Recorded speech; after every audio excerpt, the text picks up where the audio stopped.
Hey Curio friends, today we are working on our Hulk Hand DIY kit. So make sure you get yourself a paper towel, some water, open up your kit to get ready, and I'm gonna walk you through how to do this awesome painting. First, we're gonna be working on our lightest color. So we're gonna use yellow to start some of our background. We want it to look really comic book-like and have like an explosion, like a pow, wow look to it. So we're gonna make it kind of comic book-like by keeping some nice bright colors. And we're gonna do yellow and kind of this exploding part around our hand first. So I'm going to be holding my brush really nice and close to the tip of the brush. I'm gonna be using this rounded brush today so that I can kind of get into these areas that become really pointy. And I'm actually going to start up in the point, and then I'm going to pull my paintbrush down towards myself so that I can kind of keep this really nice and pointy and stay inside of the lines so it looks like an explosion.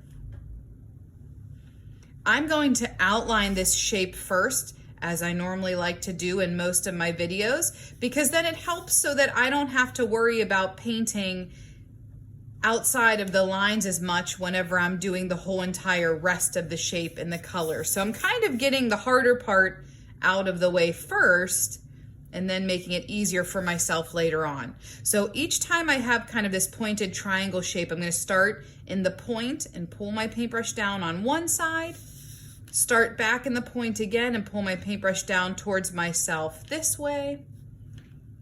And I'm gonna do that for each explosion. And I'm constantly going to turn my image so that I'm working really close to myself. I don't wanna have to like reach way over top away from myself. The closer I can keep my picture to myself, normally the easier it is to stay in control. I'm actually using paper today. I like to save the canvases for all of you. So I'm working on paper, but you will be working on a canvas. So when you're working with your canvas, make sure you paint the sides and the bottom and the top also. I'm kind of stopping at the edge since I have paper. Okay, like I said, the whole background is gonna be yellow inside this explosion shape. And I talked about kind of constantly turning your canvas so that you can paint close to yourself. So for example, like this, you want to make sure that your paintbrush is being held up in the metallic shiny part. You want to make sure that you are keeping this close to you. You don't want it way over here and then you're reaching far away. You want to keep that close to you. Not too much paint. You want to try to find that balance of just the right amount. Way too much paint, we have really yucky paint globs. And too little, and we're kind of scratching and ruining the paintbrush, trying to get all that extra paint off when we really should just be dipping it back into our paint. You do have a palette included in your kit. You might choose to use that a little bit later on when we do some color mixing if you want. You don't have to. And we always normally start with the background or the lightest color first so that as we keep going, we can kind of clean up and fix any mistakes that we have. Like I just went outside the line over there, which is fine. Not all art has to be inside the lines and quote perfect, what people think, but I am trying to make it look just like this image. So I do want to try to stay inside the lines. Okay, once you outline it, now it's like so much easier to be able to go back in and paint the rest of it. You don't have to really overthink it. You don't have to be as nervous about making sure you stop in the right spot because you kind of have this little outlined buffer to help you. And if I'm cruising along too fast for you at any point, you can feel free to pause it. And you can always hit play whenever you're ready. I love how bright this yellow is. Once we do the other color in the background, it'll really pop, which is exciting.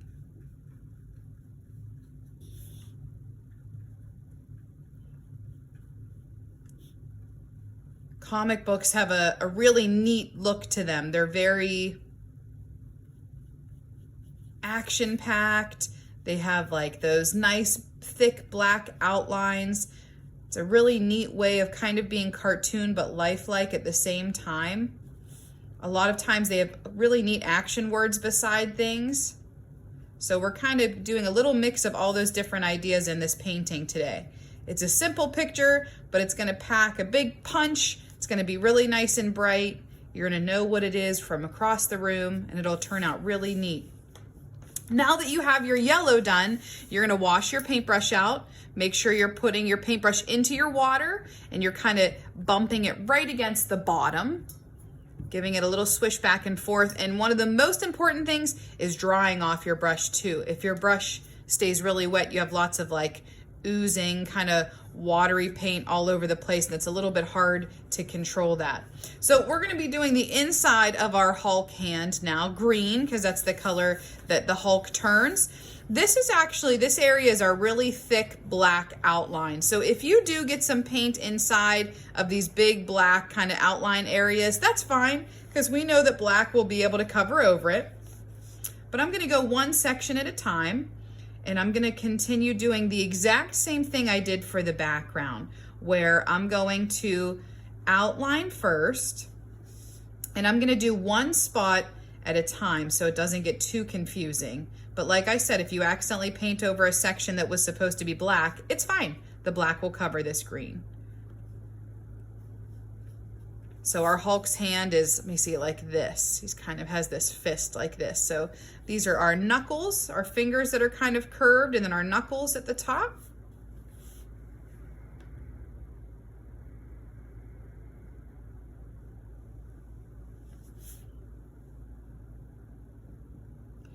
I'm using straight green from the container. If you don't like this green, if you feel like maybe you want the Hulk's hand to be a little bit darker, you are more than welcome to use your palette. And you could do something where you add a little bit of your black into your green, and you could make a darker shade of green if you feel like this is a little bit too bright.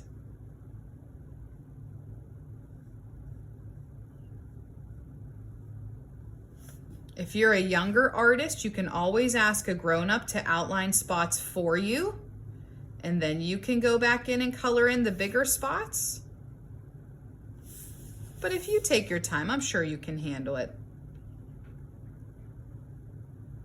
The more you do on your own, the better you are getting, because you're practicing. Sometimes people don't think about practicing art just like we practice sports or an instrument. There's always ways to practice and get better, and learn new techniques and try different things.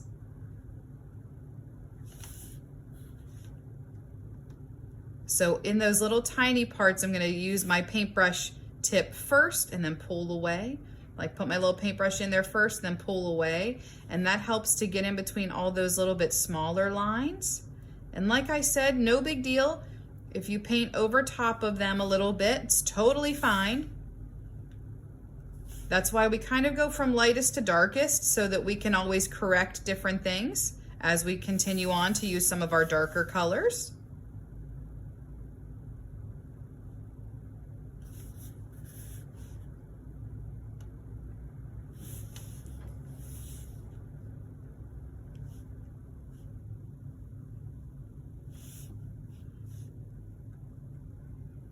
Really smoothing out those big globs. It helps it to dry faster. It makes your paint look nice and smooth. It saves your paint. If you don't use all of your paint today for this project, then you can still use it another time for other projects too.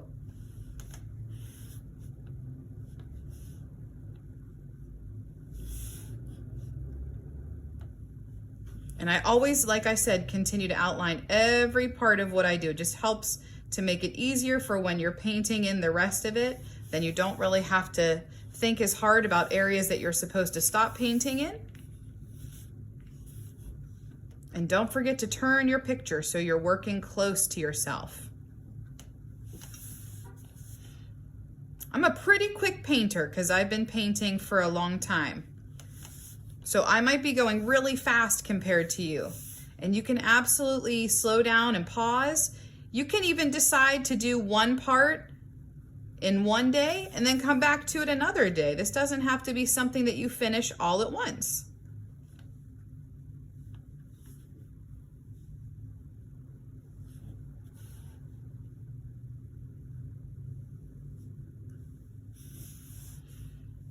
After I work on this hand, I am going to add a little bit of shading into my Hulk hand by mixing a little bit of black in with my green. So if you are somebody that chose to do that right away at the beginning to make the hand darker, you might not want to do this step. Or you might want to, all depends on how old you are, how much practice you've had painting, what you like. We don't all like the exact same things. That's why there's so many different styles of art, because everyone is different. So there might be some things that I like and I want to do to my picture that you do not like. And that's okay. You can kind of pick and choose what you want to do and what you don't. So I can absolutely be done with my green and keep all of this exactly like it is. Or, like I said before, I could take some of my green and I could take the tiniest, teeny tiniest bit of black. And if I mix those together, it'll give me a darker green. It'll kind of make it a little bit deeper. So if you would rather your Hulk hand be a darker green, you could absolutely take some of that black and mix it into your green for a little bit of a darker look to the Hulk hand. I'm going to do some of this darker color just in some different spots. So I'm going to mix up that little bit of a darker green, and I'm going to add a little bit of this darker green right beside some of my black lines like this. I'm going to make this have a little bit of area to it where there might be some shadow. Like whenever I curl my fist over like this, there's a little bit of shadow near where my knuckles are curving. So I'm going to add a little bit of this darker color, kind of where my black would be and where this would be. And I'm just going to very carefully paint a little bit of it. And as my paintbrush starts to run out of that darker green, I'm going to kind of pull the very ends of it so it looks like it's going a little bit lighter. That's actually using a little bit more of a dry brush, just to lay in a little bit. I'm going to do it right here too, kind of down the wrist a little bit. So you're kind of drawing right beside where this black area would be. And then once some of your paint is off of your brush, when you would go back in to put more paint on, don't. Kind of take some of that lighter, that darker green that you have and stretch it a little bit further down, and that'll give it kind of a more realistic look to it, like it's kind of fading from darker to lighter. That's one way to do shading. There's lots of different ways to go about it. This is a little bit more of like a dry brush idea. And you can kind of put this shading wherever you want to. Just maybe adds a little bit of depth to it.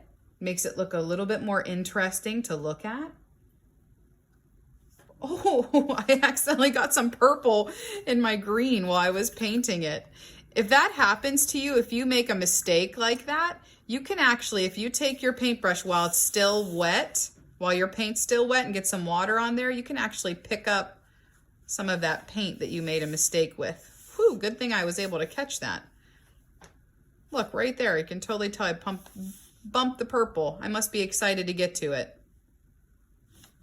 I do like purple, but it's not my favorite color. My favorite color is blue. I don't know how many of you agree with me that your favorite color is blue. It's always neat to know what people's favorite colors are. So maybe as it's drying, maybe you didn't notice right away that there was some different shading parts to it, but now that it's drying a little bit, you can definitely see more of it. If you made your Hulk hand darker, you can still do this. You would just make your shading even darker than what your Hulk hand was. And you can play around with it. That's why there's a little bit more paint there than you need, because if you accidentally mix a color that you don't like, that's not going to work out for you, that's okay. I like this darker color. I'm just adding it in some different areas so it just looks a little bit more interesting to look at.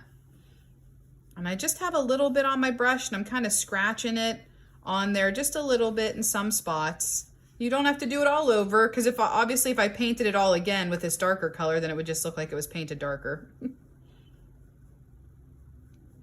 Sometimes in comic books you'll see shading with little dots, which is neat too. That's a whole different way to shade. Okay, I like that. I'm gonna switch over to my purple next, because I'm kind of going in order from lightest to darkest. So I'm gonna save black until the end, washing off my brush really good. If I mix these two together, I'll get a pretty brown color, but I don't really want brown on here. I like to wear brown a lot, but I'm not gonna use it in my painting today. So now we're gonna do the background. Purple, we're gonna do the same thing we did before, where we kind of outlined right beside the yellow, and then we kind of paint in our section. This is really important for those of you at home that are working on your canvas. Remember, I have a piece of paper, so I'm not really going on to the edges, but your canvas is thick right here, so you wanna make sure you wrap around and you paint that part. That's important, because it just makes it look really, really nice for when you hang it up. The sides aren't empty then, they have color to it, so it just looks really nice and crisp for whenever you're done. It's almost backwards from how I did the yellow. So everywhere that I kind of started at the point with my yellow, now I'm starting inside the point with my purple and doing the opposite end of it.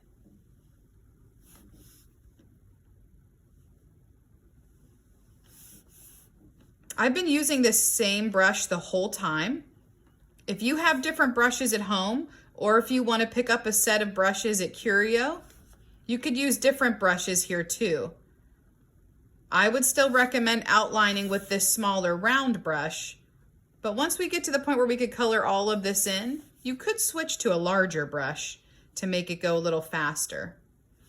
Again, not that your painting has to be done quickly or has to be done all at once, but sometimes people don't have a lot of patience and they want to get stuff done quickly. So that would be a way that you could do that. So if I wanted to, I could switch to a slightly larger brush, and as I'm painting in the rest of this background, I could use a larger brush if I wanted to.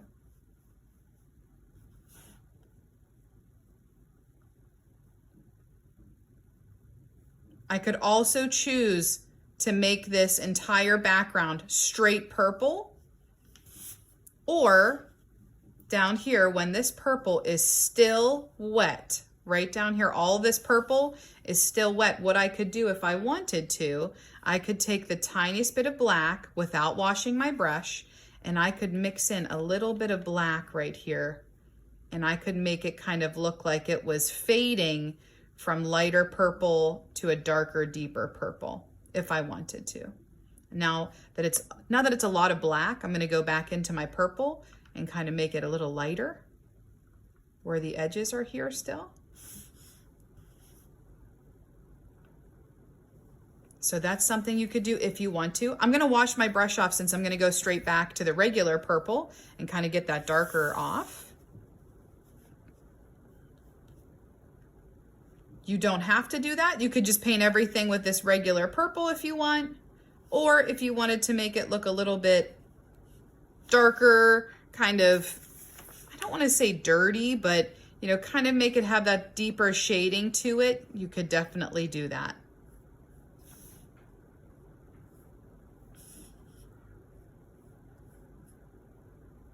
There's a lot of times that I like to add some different colors into my regular color just to help add depth to it, to make it look more interesting. And that's why I added that darker green into the Hulk hand, because it just adds some dimension to it. Just looks a little bit more exciting, a little bit more different. It has more for the person looking at your artwork to see, which makes it a little bit more interesting too.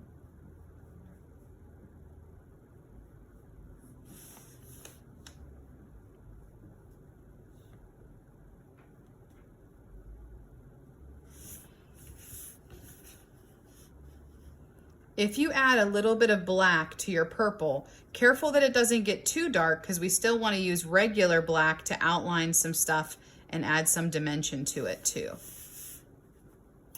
Sometimes purple needs 2 layers because it can look a little bit streaky. You could always use a hair dryer to kind of dry some different areas in between if you want. I am going to add a little bit of black to this just because I did it down here. I want it to match up here. So I'm going to actually do like some X's, and I'm going to keep it choppy. And just to be a little bit more interesting. So I'm going to add a little bit of that darker just into this corner. It's not much. I'm somebody that likes all things to be the same, so I like things to be symmetrical. So I am going to add a little bit of darker purple into all the corners. And this is not something you have to do, but you absolutely can if you want to. We try to make our kits for a lot of different ages of artists too. So if you're an older artist or somebody that works on art a lot, you might want to do this. If this is the very first time you've ever painted on a canvas, then you might not want to do that. It's okay. I'm just kind of dragging that darker purple into that regular purple, just so it looks like it's fading from light to dark. And since I'm using paper, it's like kind of sticking a little bit, but it'll glide a little bit nicer on yours.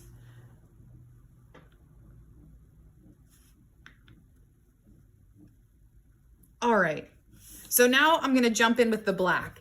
I would definitely make sure that your painting is really nice and dry before you do the black outlining. So you can either hair dry it with an adult if they let you do that, or you could just wait and you could always come back another time and work on it whenever it's totally dry. The reason why we want it to be dry is because you don't want this to be wet while you're trying to do the inside and reaching over top of purple areas and possibly smearing it. So I always pull my sleeves up whenever I'm getting ready to outline. So we're gonna be doing our black last, and we're actually gonna start inside.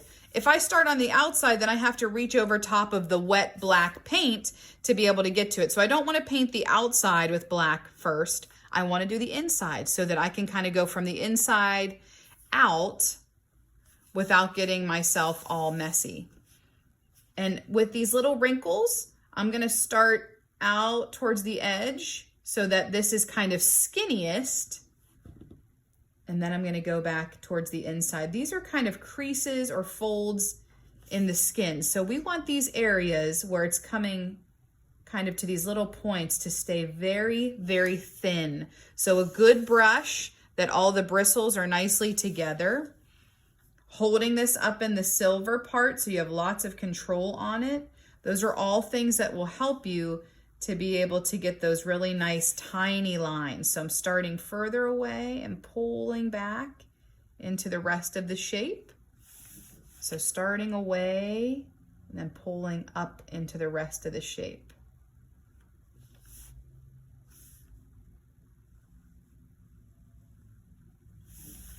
This could definitely be something that if you're a very young artist, you can ask for help for. You could also, if you want to, you'd have to wait until it's really, really, really good and dry, but you could also do these little parts of outlining with a Sharpie and then paint the rest in with a marker.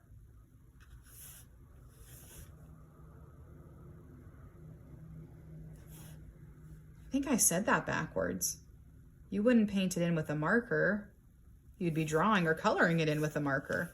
What you could do is you could use a Sharpie if you want to kind of trace right where your green and your black are going to meet. And then you could take your paint and you could kind of paint in the rest in between those Sharpie outlines. I mean, you could, depending if you have a really big Sharpie, you could do the whole thing in Sharpie, but then you're not practicing those painting skills, but it's up to you. So I'm just kind of following right along those pencil lines. It's a little tricky, that's okay. It's a really thick outline.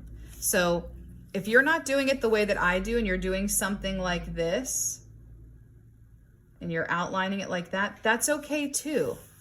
I'm doing it kind of really tediously because I've just had a lot of practice, so I'm doing it a little bit differently than some of you might do it really young. So I'm just trying to give you some tips for how to make it a little bit easier for you.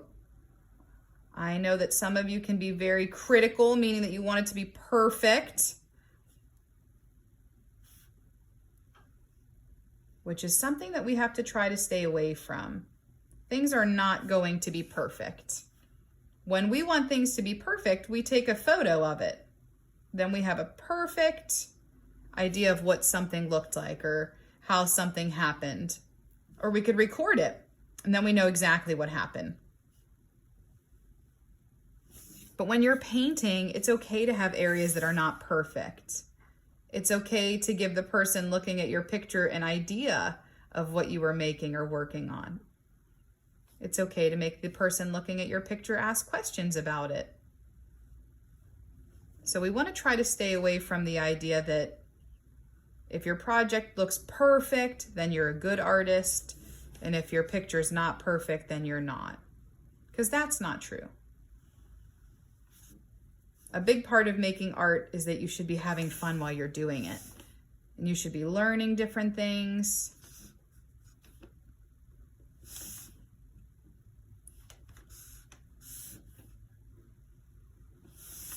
Okay, you can see I'm turning my paper a ton because I really, like I said already, I love to work close to myself. I think it's really easy to stay in control when you're not spread super far from where you're working.